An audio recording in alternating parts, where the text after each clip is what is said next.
క్షమించండి అత్తయ్య గారు. మీకు ఇలాంటి పరిస్థితి వస్తుందని నేను అసలు ఊహించలేకపోయాను. అమూల్య,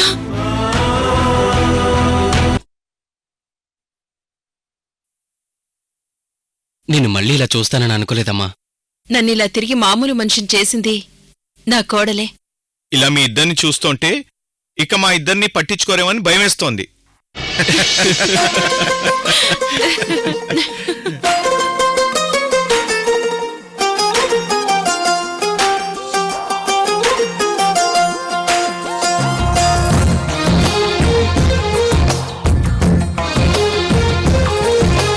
అందమైన కలలకు తీరం, అమృతాలు కురిసే తీరం, మా ఇల్లు ప్రేమాలయం, దేవుళ్ళ జన్మాలయం. సంతాంతే ప్రతిదినం, సుఖశాంతే ప్రతిక్షణం, మా ఇల్లు ప్రేమాలయం, దేవుళ్ళ జన్మాలయం.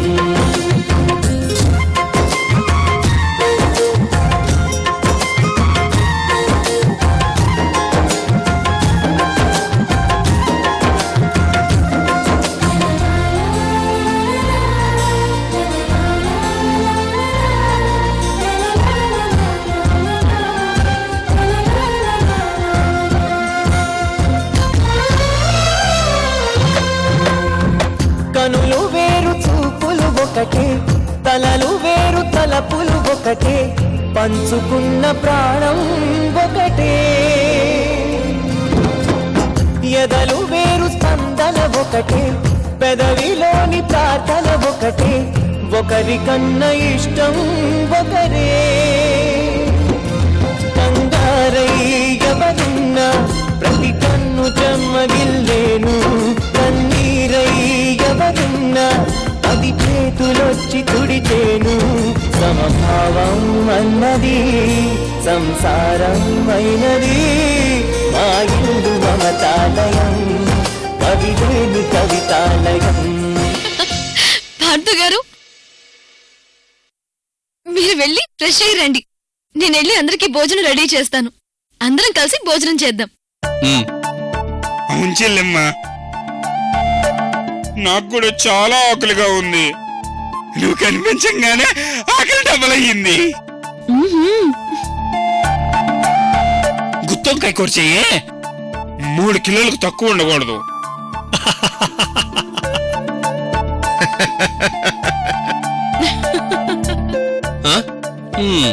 వీడు మామూలు ఆకలిగా ఉంటేనే ఎవరికి మిగల్చకుండా తింటాడు, ఇంక డబుల్ ఆకలంట. జాగ్రత్త మూల్య, అన్నీ కలిపి ఒక్కొక్కటి 4-5 కేజీలు ఎక్కువేసి ఉండా మూల్య. నువ్వు వీడి మాటలేం పట్టించుకోవద్దులేమ్మా, నువ్వు వెళ్ళి త్వరగా వంట చెయ్యి.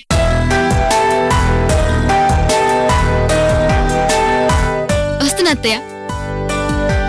మావయ్య గారు, బాగా తినాలి.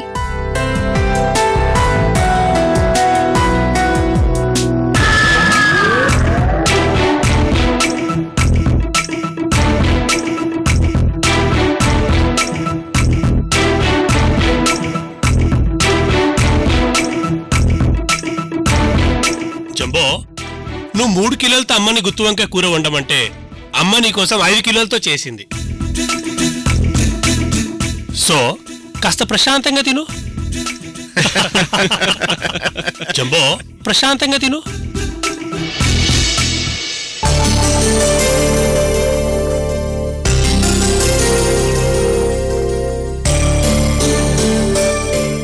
అమ్మ వెళ్ళదని నాకు ముందే తెలుసు. ఆ రోజు నాగప్పకు కోపం తెప్పించడం కోసమే అలా మాట్లాడాను. అమ్మ వెళ్లకుండా ఆపడం ఒక్క నాగప్ప వల్లే అవుతుంది. అందుకే నాగప్పకు కోపం తెప్పించాను. నాగప్ప ఆ జంబోకి కట్లు ఇప్పడం వల్లే అమ్మ విదేశీ ప్రయాణం ఆగిపోయింది.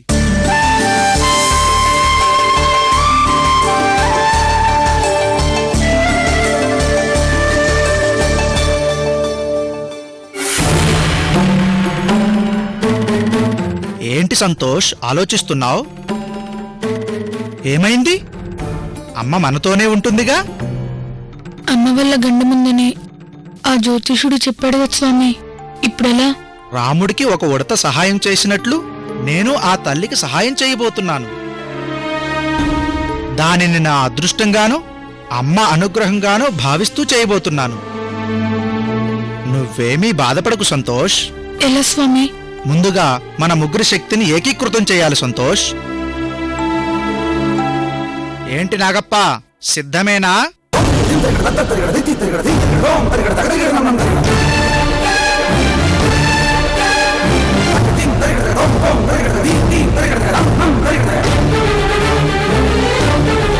మన ముగ్గురి శక్తిని ఒకటి చేస్తే తప్ప ఈ సమస్యలో మనం తల్లికి సహాయం చేయలేం.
ఇంక మనం వెళ్దాం పదండి.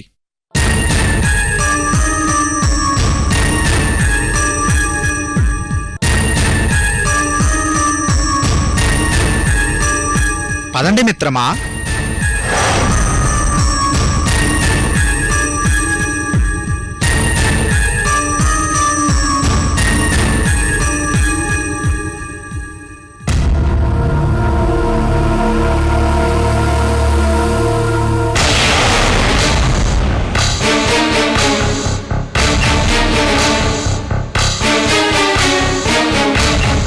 అసలు నువ్వేమనుకుంటున్నావు?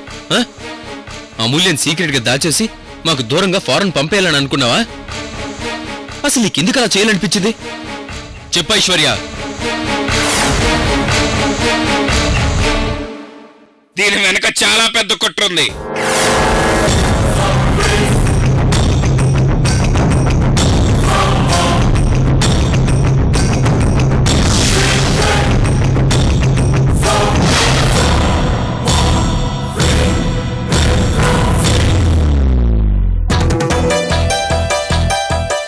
పార్థు గారికి ఉదయ్ గారికి ఈ ఫ్రూట్ సలాడ్ అంటే చాలా ఇష్టం. ఇప్పుడు నేను చేసిన సలాడ్ తింటే ఇంకా కావాలని గోల చేస్తారు.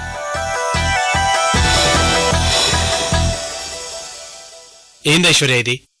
ఈ పని చేయడం వల్ల నీకేమొస్తుంది?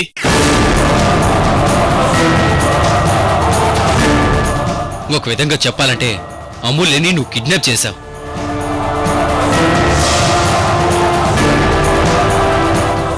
నేను గెస్ట్ హౌస్కి వచ్చినప్పుడు అమూల్యం నీ దగ్గరే దాచిపెట్టుకుని ఏమీ తెలియనట్టు ఎందుకు డ్రామాలాడావు?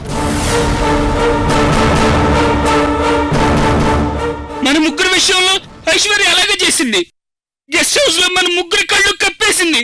కానీ చివరికి నాకు వచ్చిన అనుమానంతో దొరికిపోయింది. ఏ కష్టం వచ్చినా నేను నీతో చెప్పుకుంటారు కదే. స్నేహితురాలుగా నేను నీకిచ్చిన స్థానం ఎవరు ఇవ్వరు.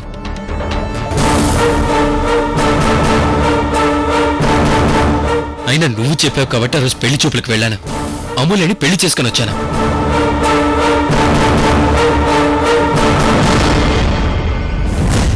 నువ్వు జంబో నా జీవితంలో ఒక భాగం కాబట్టే నా కాబోయే లైఫ్ పార్ట్నర్ విషయంలో కూడా నీ సలహా తీసుకున్నాను.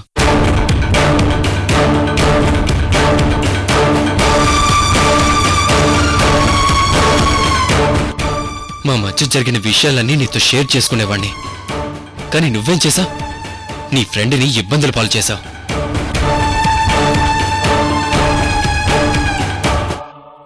పార్దుగారెంత నలిగిపోయారో చూసి కూడా నువ్విలా చేయడం చాలా అన్యాయం ఐశ్వర్య.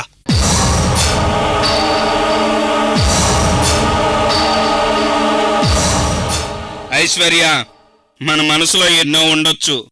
అందుకోసం మన స్నేహితులకే హాని చేయాలని చూడడం చాలా చాలా తప్పు.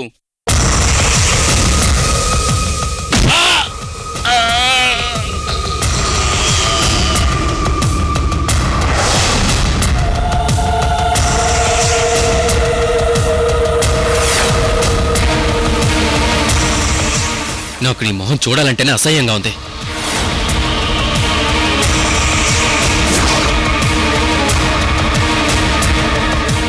నీతో మాట్లాడాలంటే చిరాగ్గా ఉంది.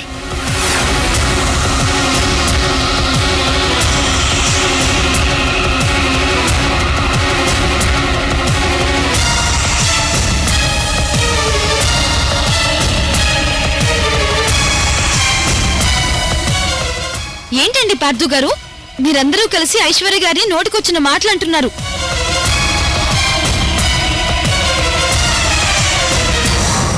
అయ్యో ఐశ్వర్య గారు, ఏంటండి ఇది? ఏడవకండి, కళ్ళు తుడుచుకోండి. ఎందుకమ్మా తనవి జాలి పడతారు? మిమ్మల్ని దాచి మా అందరినీ ఎంతో టెన్షన్ పెట్టింది. ఐశ్వర్య గారు దాయడం ఏంటి? ఆవిడ నాకు ఆశ్రయం ఇచ్చారు. అసలు నన్ను దాయమని ఆవిడకి చెప్పిందే నేను.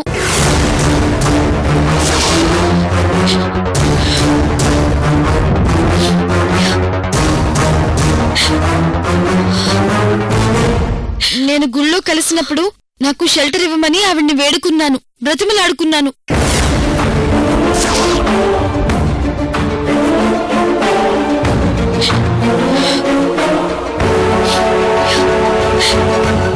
నేనిలా చేస్తున్నానని పార్థుకు తెలిస్తే నన్ను అపార్థం చేసుకుంటాడని కూడా చెప్పారు.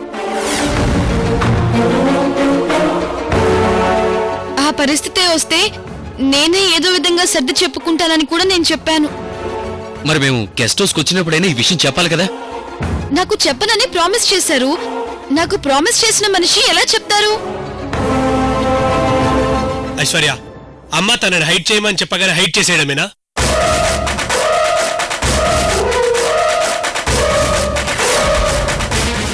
నువ్వు చేసిన పని వల్ల అన్నపూర్ణమ్మ గారికి జరగరాంది మన జరిగితే ఎవరు బాధ్యులు?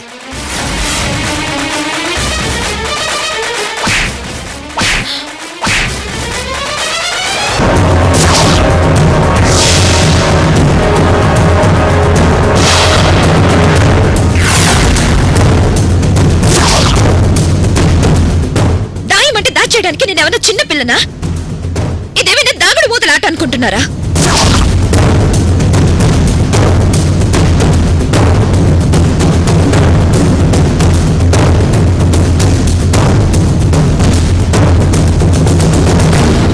తన మూలంగా పార్థుకి గండం ఉందని అమూల్య చెప్పింది. పార్థు ప్రాణాలే నాకు ముఖ్యమనంది. నాకు జీవితాన్ని ఇచ్చిన దేవుడికి నా వల్ల హాని జరగకూడదంది. అలాంటిది ఏదైనా జరిగితే తట్టుకోలేనని నా దగ్గరకు వచ్చి ఏడ్చింది.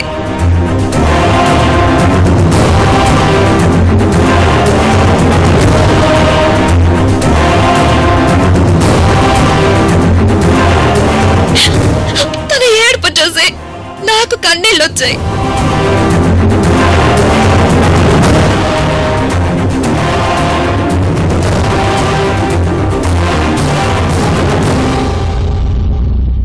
ఇదిగో వీడు అమూల్యని పెళ్లి చేసుకొని ఎలాగైతే జీవితాన్నిచ్చాడో, ఒక స్నేహితురాలిగా నాకు కూడా జీవితాన్నిచ్చాడు.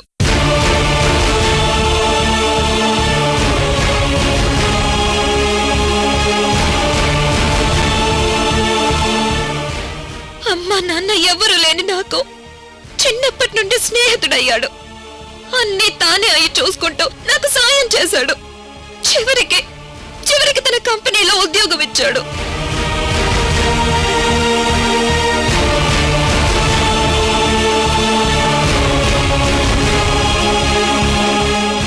నువ్వు అమూల్య మూలంగా చనిపోబోతున్నావని తెలిస్తే నేనెలా తట్టుకోగలనురా? నువ్వు లేకపోతే నేను లేను. జంబో కూడా లేడు. మన ముగ్గురిది ఒకే ప్రాణం. అందుకే అమూల్య చెప్పగానే ఒప్పుకున్నాను. కేవలం పార్థ కోసం మాత్రమే ఒప్పుకున్నాను.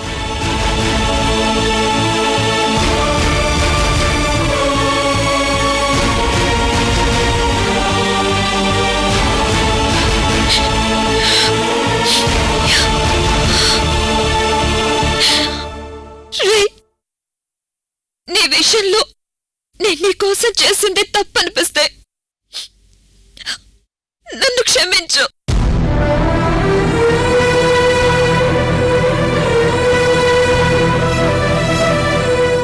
ఏయ్, లేలే.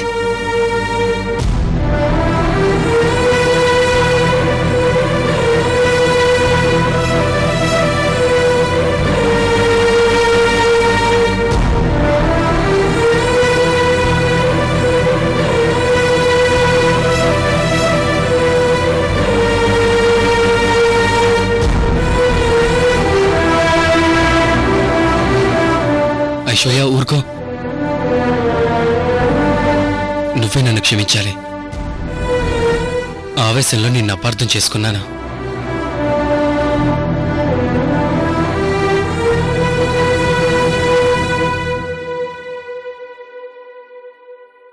సరే సరే, అయిందేదో అయిపోయింది. ఇప్పుడు మ్యాటర్ అంతా క్లియర్ అయిపోయింది కదా. ముందే ఫ్రూట్ సలాడ్ తీసుకోండి. ఇదిగోండి. జంబోనియా, ఇదిగో.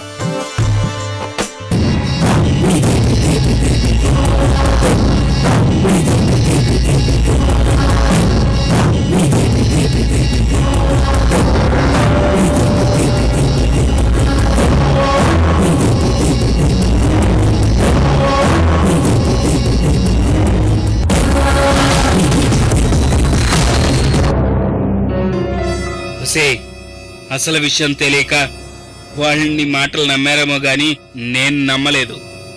నువ్వు పార్థుని లవ్ చేయడం వల్లే అమూల్యను దాచేసి ఫారెన్ పంపించేసి పార్థుని దక్కించుకోవాలని ప్లాన్ చేశావే. స్వార్థంతో కూడిన ప్రేమ స్నేహితుల బుర్రలే బద్దలు కొడుతుందని నువ్వు నిరూపించావు.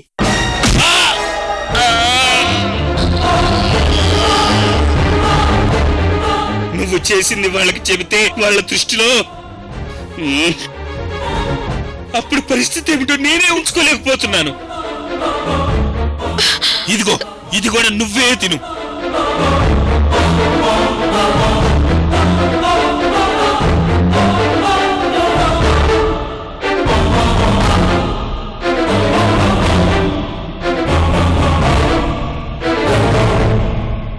అమ్మా అమూల్య, అసలు నాకు ఒక్క విషయం కూడా చెప్పకుండా నన్ను వదిలి నీకు ఎలా వెళ్ళాలనిపించిందమ్మా?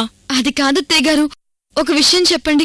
మీ మూలంగా నాకు హాని కలుగుతుందని జ్యోతిష్యుడు చెప్పాడనుకోండి, అది మీరు నమ్మారనుకోండి, ఏం చేస్తారు? నీకు దూరంగా వెళ్ళిపోతాను. నీకు హాని జరిగితే నేను తట్టుకోలేను. నేను చేసింది కూడా అదే అత్తయ్య గారు. అబ్బా అన్నపూర్ణ, ఇక జరిగింది పదే పదే అడగడం మానేస్తావా? అది కాదండి, నా కోడలి వల్ల నా కొడుక్కి హాని కలుగుతుందంటే నేనెలా నమ్మగలను? ఒకప్పుడు నా కొడుకుని చూసి నేను భయపడేదాన్ని. వాడి తాగుడిని, వాడి చెడలవాట్లను చూశాక మనకు దక్కడని ఎంతో కుమిలిపోయేదాన్ని.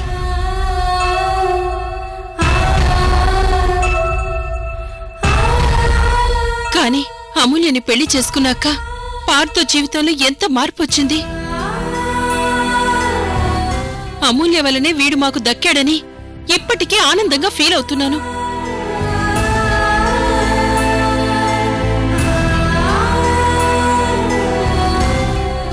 అలాంటిది అమూల్య వల్ల పార్థోకి ప్రాణగండం ఉందంటే నేనెలా ఒప్పుకుంటాను? సెంటిమెంట్లు ఉండే మనమంతా కొన్నిసార్లు జాతకాలను నమ్మాల్సి వస్తుంది. 2-3 సంఘటనలు కూడా అలాగే అనిపించాయి. అందుకే కోడలు సెన్సిటివ్గా ఆలోచించి వెళ్ళిపోయింది.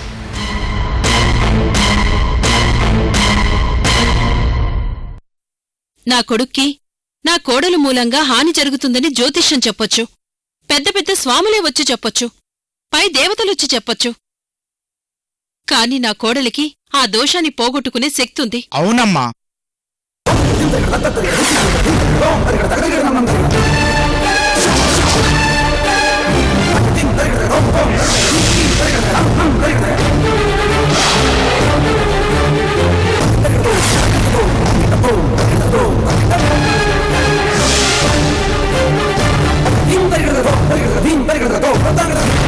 దేనికైనా ఏ సమస్యకైనా పరిష్కారం ఉందమ్మా.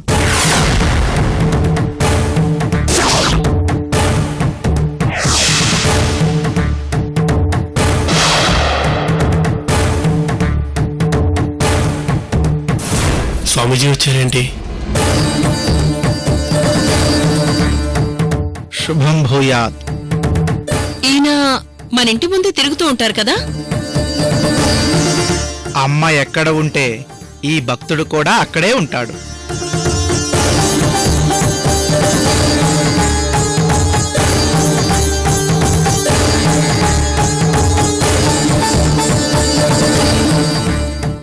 ఈ సీతమ్మ తన భర్తను వదిలేసి దూరంగా వెళ్ళిపోవాలనుకుంది. ఆవిడా జగన్మాతే, ఈవిడా జగన్మాతే. జగన్మాత ఏంటి?